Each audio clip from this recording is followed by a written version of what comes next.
Imagine a place where every scrap of human knowledge was gathered under one roof. This was the Great Library of Alexandria, the ancient world's most ambitious project. Located in Egypt, it served as the intellectual heart of the Mediterranean for centuries. Its story begins with Alexander the Great, who founded the city in 332 before the Common Era. After his death, his general Ptolemy I took control of Egypt and started the library.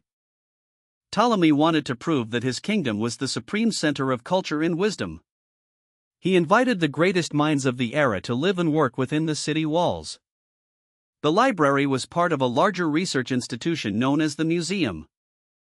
This name is where we get our modern word for museum today. The goal of the library was breathtakingly simple yet incredibly difficult to achieve. The kings of Egypt wanted to own a copy of every single book ever written. They sent agents across the known world to purchase scrolls from every corner of the earth.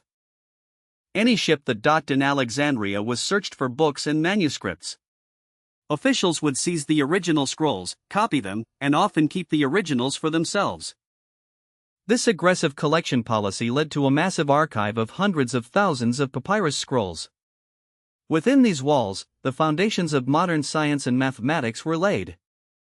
Eratosthenes calculated the circumference of the Earth with incredible accuracy using only shadows. Aristarchus of Samos proposed that the Earth revolved around the Sun long before Copernicus. Euclid wrote his famous Elements of Geometry, which are still taught in schools today. The library also housed a massive collection of Greek, Egyptian, and Hebrew literature. It was here that the Hebrew Bible was first translated into Greek for a wider audience. For hundreds of years, Alexandria was the undisputed capital of global learning. However, the golden age of the library could not last forever. Political instability and civil wars began to weaken the Ptolemaic dynasty. In 48 before the Common Era, Julius Caesar arrived in Alexandria during a Roman civil war.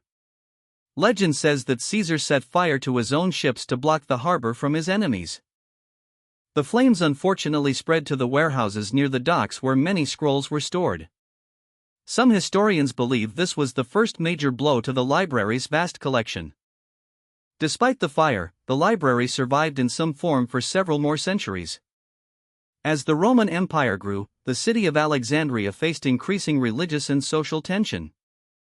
In the late 3rd century, Emperor Aurelian's forces reportedly damaged the library during a siege. Later, in 391, Emperor Theodosius ordered the destruction of pagan temples. The Serapeum, a sister library to the main collection, was likely destroyed during this period. By the time the Arab conquest occurred in the 7th century, the library had largely vanished. There is no single event that destroyed the entire library in one day. Instead, it suffered from a slow and painful decline over hundreds of years. Lack of funding, physical decay of papyrus, and constant warfare took a heavy toll. When the library finally disappeared, it took a vast amount of ancient wisdom with it. We lost the lost plays of Sophocles and the true history of many ancient civilizations. Some estimate that 90% of ancient Greek literature was lost to time. The destruction of the library is often cited as a symbol of the end of the classical world. It serves as a haunting reminder of how fragile human knowledge can be. If the library had survived, the scientific revolution might have happened 1,000 years earlier.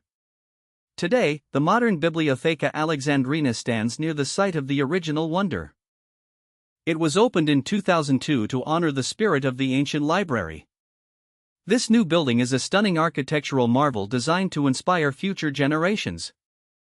While the original scrolls are gone, the legacy of Alexandria lives on in every library today.